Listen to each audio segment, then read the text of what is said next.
Salut, Sentinelle. Ici, c'est l'univers interdit. Et aujourd'hui, la vérité éclate au grand jour. Vous êtes-vous déjà demandé ce que signifie réellement se tuer soi-même ? Parce que c'est exactement ce que Peacemaker a fait dans l'épisode 2 de la 2e saison.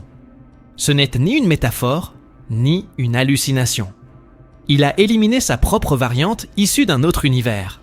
Et cela change tout. À partir de ce moment, la série cesse d'être seulement une comédie violente avec des aigles meurtriers pour explorer un territoire bien plus symbolique. La culpabilité, l'identité et un passé qui revient en boucle. Le titre nous en donne déjà un indice. A man is only as good as his bird. Mais l'aigle représente-t-il seulement la mascotte fidèle ou porte-t-il aussi le poids d'un héritage plus sombre qu'on ne l'imagine ?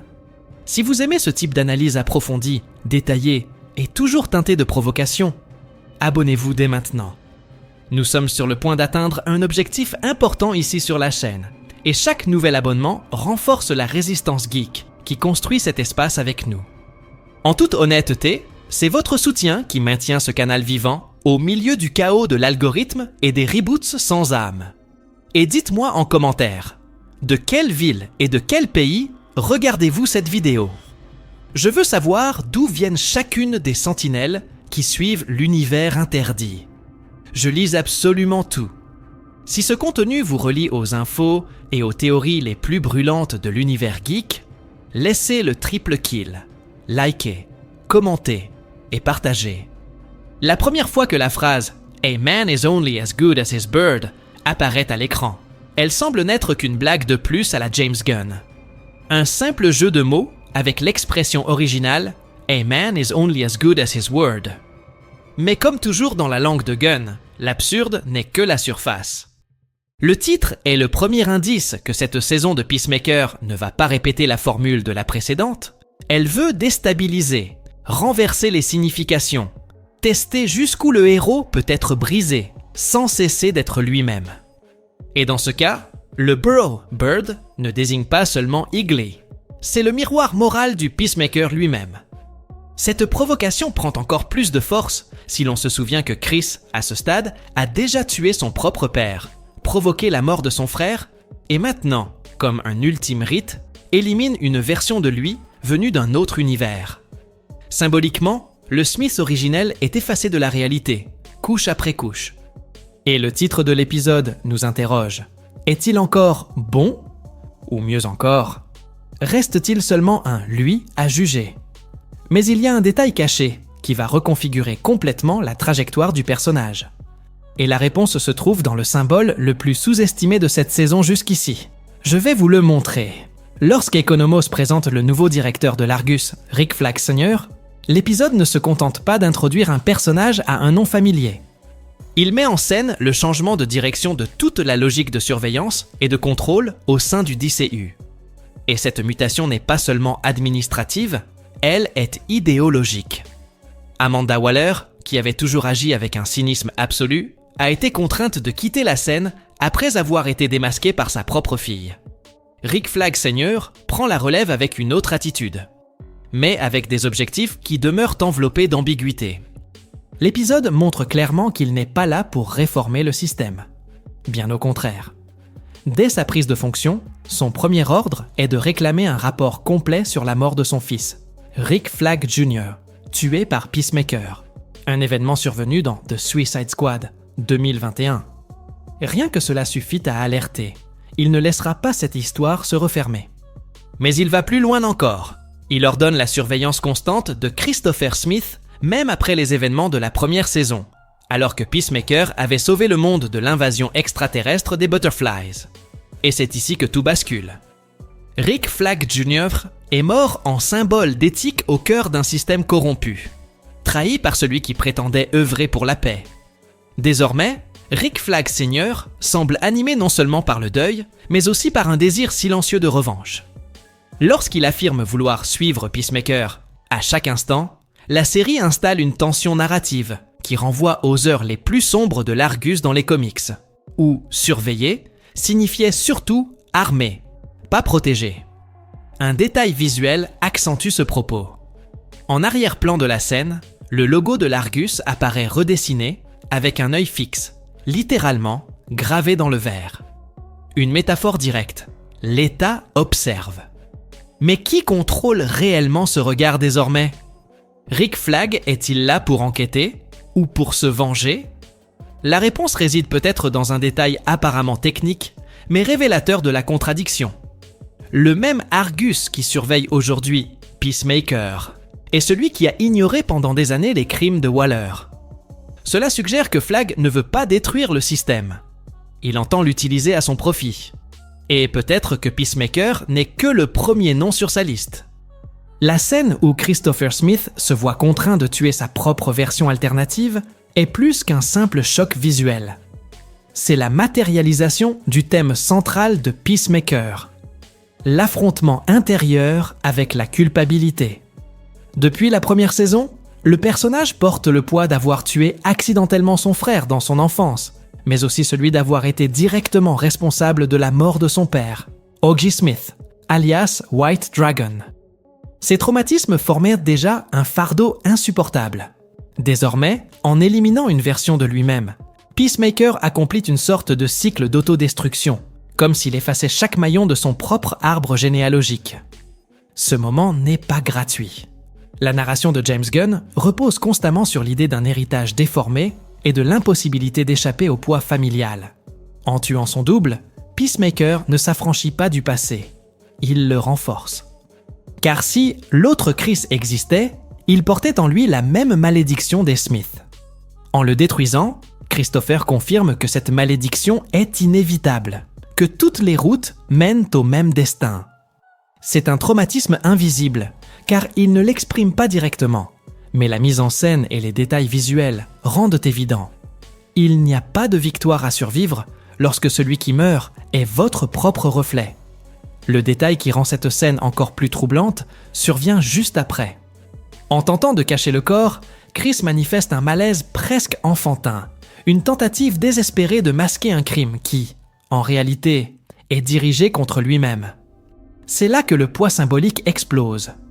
Dans les comics, des personnages comme Batman ont déjà affronté leur double dans des arcs tels que Crisis on Infinite Earths. Mais en général, le dilemme était « Qui est le vrai ?» Ici, la question est différente. Que reste-t-il de moi si même mes autres versions doivent mourir ? Gunn détourne le dilemme identitaire classique du multivers pour en faire une étude de l'autodestruction. Ce geste, en apparence isolé, prépare un terrain plus vaste. En éliminant cette autre version, Peacemaker ouvre la voie à l'émergence de nouvelles identités. L'épisode laisse des indices visuels, un casque différent, des ornements serpentins dans la chambre de l'autre Chris, qui suggèrent que cette variante était peut-être sur le point de se transformer en quelque chose d'autre, en une identité encore plus menaçante. Et dans ce détail, le traumatisme individuel rejoint le danger collectif. En tuant son double, Christopher a peut-être empêché une nouvelle menace, ou libéré une malédiction encore plus profonde. James Gunn a toujours utilisé le langage des Easter eggs comme bien plus que de simples clins d'œil aux fans attentifs. Dans l'épisode 2, chaque détail visuel fonctionne comme un marqueur de réalité, presque comme si nous découvrions une carte secrète du multivers. Un exemple direct est l'apparition de la chaîne de café fictive CC Jitters. Née dans les comics de Flash en 2010 et popularisée dans la série télévisée du Arrowverse, sa présence dans Peacemaker n'est pas qu'une blague interne. C'est un rappel que l'univers de Gunn dialogue ouvertement avec d'autres adaptations de la DC, sans se soucier des frontières canoniques. Pour le spectateur attentif, cela sonne comme un signe que le tissu multiversal est déjà plus poreux que Chris lui-même ne l'imagine. Un autre détail visuel, en apparence banal mais lourd de sens, est le t-shirt porté par Léota, inspiré de l'affiche classique « We Can Do It ». Ce choix vestimentaire n'est pas gratuit. De la même manière que le poster est passé de propagande de guerre à symbole féministe, le parcours de Léota s'oriente désormais vers une transformation. Après avoir trahi sa propre mère dans la saison précédente, elle doit à présent se reconstruire, endossant un rôle plus actif et indépendant. Ce vêtement n'est pas qu'un accessoire, c'est un présage de son évolution. La chambre de l'autre Peacemaker regorge elle aussi de messages cachés. L'affiche du groupe Kiss, associée à une référence au webcomic Brood Hollow, installe une atmosphère d'excès et d'ombre. Mais c'est l'objet posé au-dessus de la cheminée qui retient l'attention. Une sculpture à motif de serpent. À première vue insignifiante, elle évoque pourtant, dans la symbolique visuelle de DC, le culte Cobra, une organisation mystique apparue dans les comics en 1976. Si Gunn prépare réellement cette piste, ce simple objet décoratif pourrait bien être le premier indice d'un arc narratif majeur. Voilà ce qui distingue la narration de Gunn. Alors que d'autres créateurs utilisent les Easter eggs comme de simples clins d'œil nostalgiques, lui s'en sert comme d'outil de tension. Chaque référence n'est pas seulement un cadeau aux fans, mais un indicateur que l'univers de Peacemaker n'est pas figé. Au contraire, il se fragmente, franchit les frontières de réalité et réactive des symboles susceptibles de redéfinir le destin du DCU. Parmi toutes les intrigues de l'épisode, celle qui paraît la plus comique pourrait cacher l'un des indices majeurs de la saison. Le comportement étrange d'Eaglet, l'aigle apprivoisé de Peacemaker, laisse penser qu'il ne s'agit peut-être pas du même animal que celui de la première saison. Dès la première fois où il réagit avec agressivité à la présence de Léota, la série suggère qu'il y a quelque chose d'anormal. Cette réaction peut sembler un simple retour à l'humour habituel, mais certains indices visuels et narratifs pointent vers une autre hypothèse. La possibilité d'un échange entre des Eaglets issus de réalités différentes.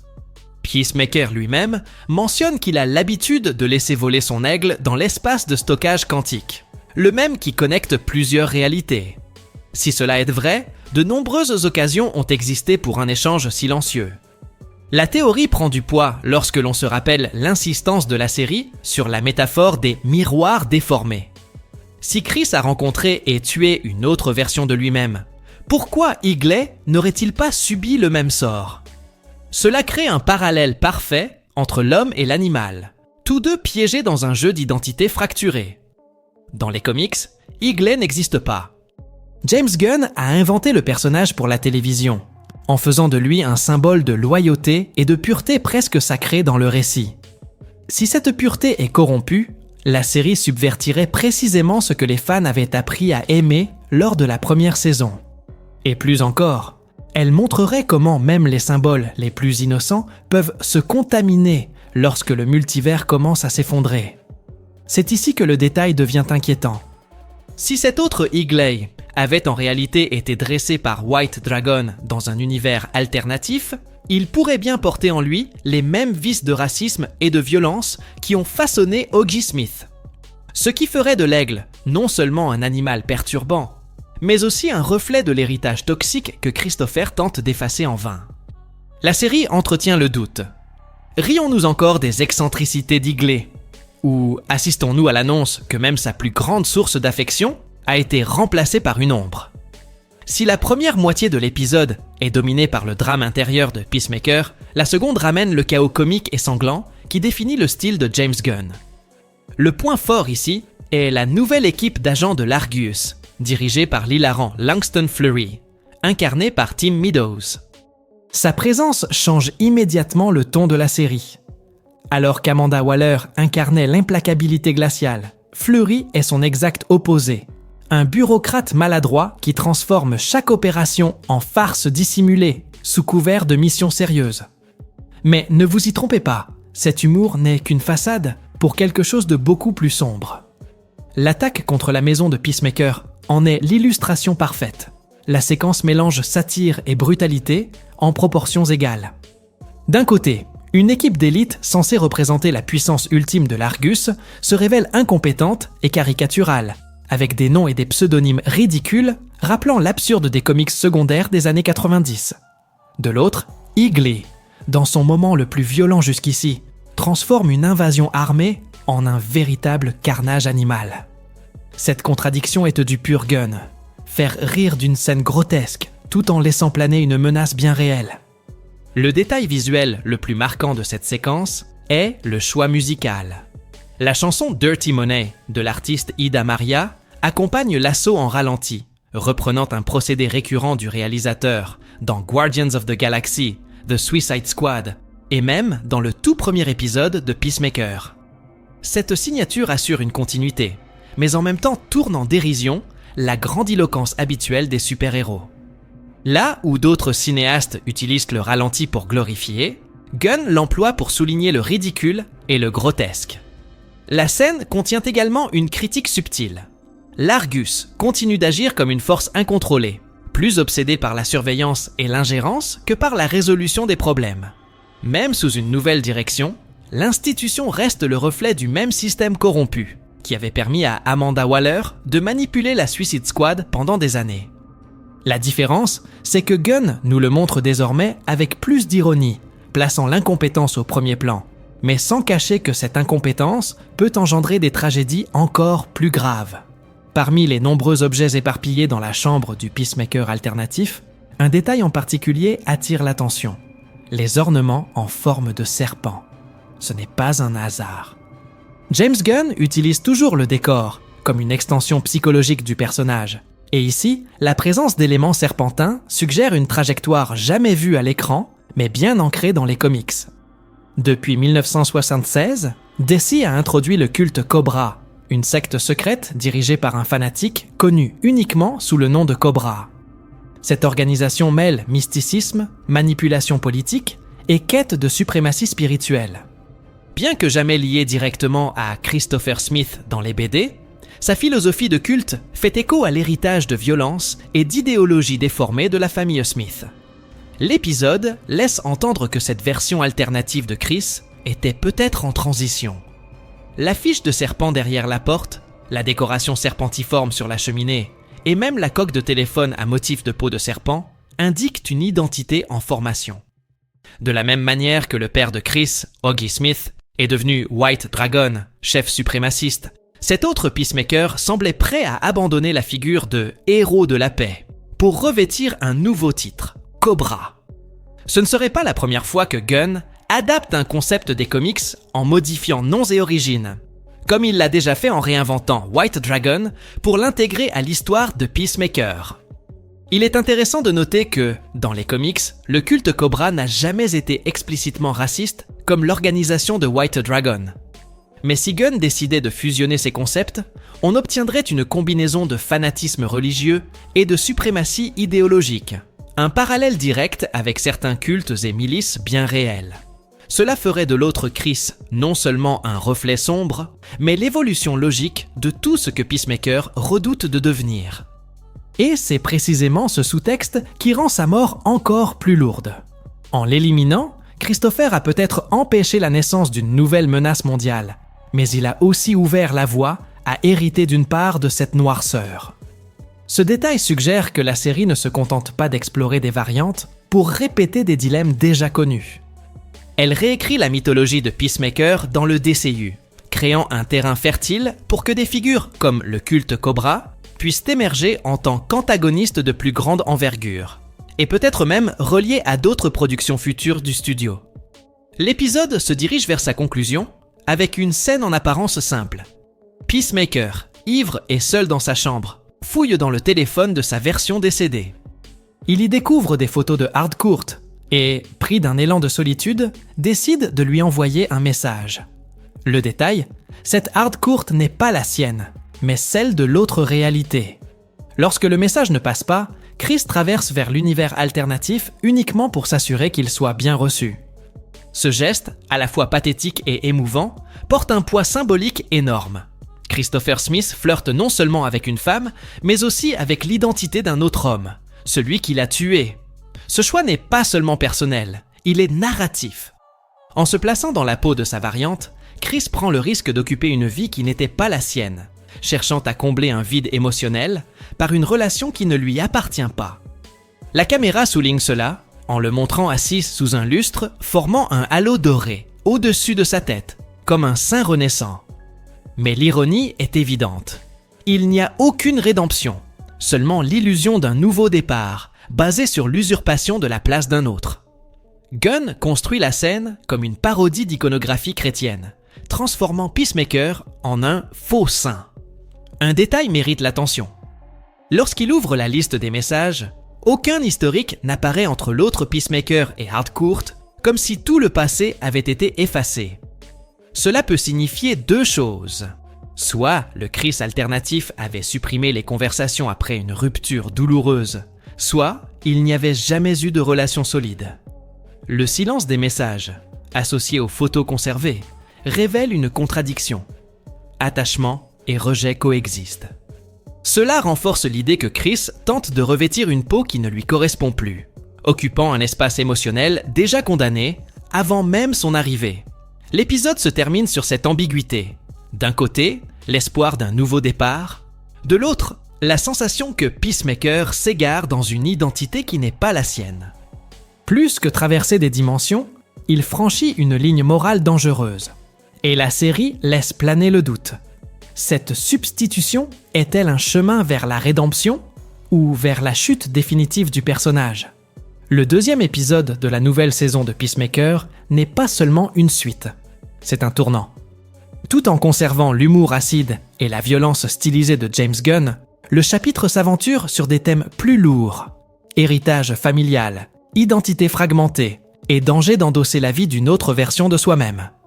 Chris ne combat pas seulement des ennemis extérieurs, il mène une guerre intérieure, où chaque mort et chaque décision alimentent le doute sur ce qu'il est réellement.